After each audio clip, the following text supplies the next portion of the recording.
Салам достор, N-Channel 7 каналында жаңы долбоор эң топ деп аталат. Бул топтун алкагында сиздерге биз мыктылардын мыктысын жана кызыктуу окуяларды сыныштайбыз.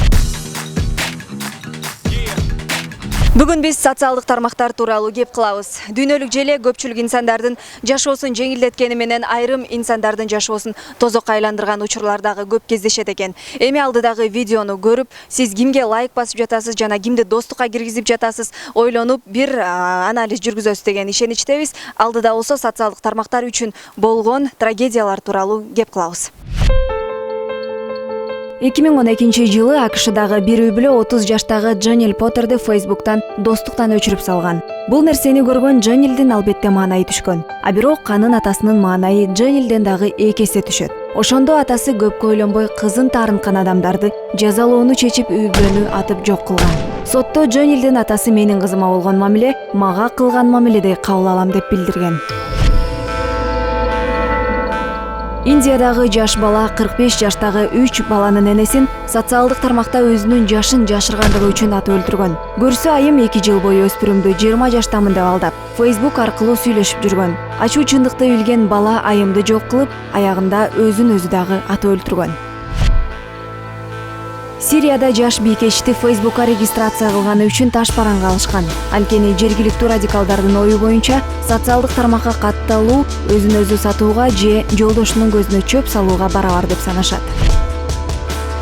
Стамбулдун тургуну аялы анын уруксаты жок Facebook'ка катталганы үчүн жубайын балдарынын көзүнчө тапанча менен атып өлтүргөн. Бул окуядан соң кылмыш кылган адам качууну пландап жаткан жерден кармалган. Техастын жашоочусу аялы анын жазган постторун лайк баспаганы үчүн эсин жоготкончо сабап салган.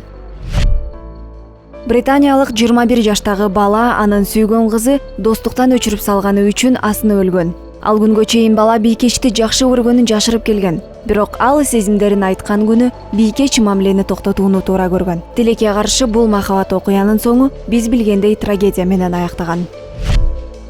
2012 жылдын 10 ноябрында Айова штатында бийкеч курбу кызынын үйүн аны достуктан өчүрүп салганы үчүн өрттөп салган.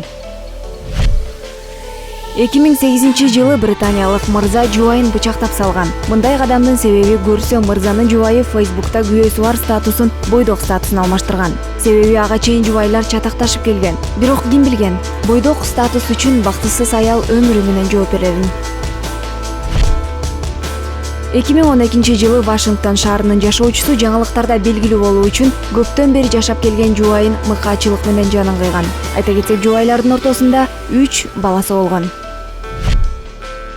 19 жаштагы Джастин Картер күлкүлүү пост жазып 10 жылга камалып кеткен. Көрсө легалеген тоюну ийгиликсиз аяктаганы үчүн өспүрүмдүн жини келип, азыр бала бакчага барып, аларды кыйнап жок кылып, балдардын жүрөгүн жейм деп аягында лол деген жазууну кошуп койгон. Посту көргөндөрдүн баары тамаша экенин түшүнүшкөн, бирок АКШнын бийлиги эмес. Чындыгында 5 кол тең эмес демекчи, ар бирибиз мындан ары өзүбүздүн социалдык тармактагы кыймыл-аракетибизди көзөмөлдөөнү унутпайлы демекчибиз. Мына ушуну менен бүгүнкү көрсөтүүбүз соңуна келип жетти. Биздин каналга жазылыңыздар, лайк басыңыздар жана өзүңүздүн сын пикириңиз менен бөлүшсөңүз дагы болот. Айтмакчы достор, N-Channel 7 KG каналынын социалдык тармактагы баракчаларына жазылып, акыркы жаңылыктардан жана маалыматтардан кабардар болуңуз.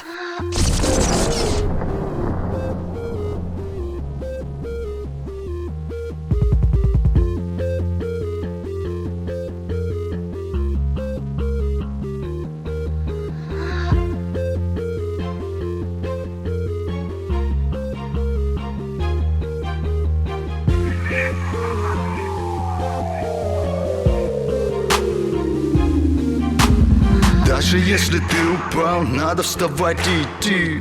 Эта жизнь немало будет преград на пути.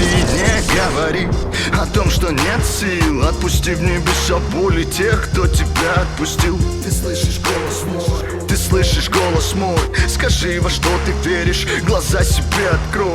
Добро пожаловать в мир, сюда мы пришли за тобой. Будь одним из нас, верь нам, иди за мной. Будь одним из нас, и мы поломаем те стены. Мы не стояли в очереди, не ждали смены. Просто пора поменять на мир этот взгляд. Стань противоядием, ведь у многих в сердце я. Кыргызстан, моя родина, одна любовь. Мы все едины, по нашим венам бежит кровь. Будь одним из нас, ты поведешь людей. Кыргызстан, страна солнца и новых идей.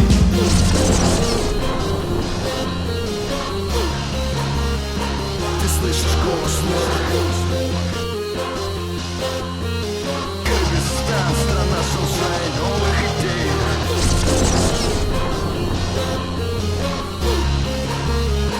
Ты слышишь голос мой? Кыргызстан, страна солнца и новых идей.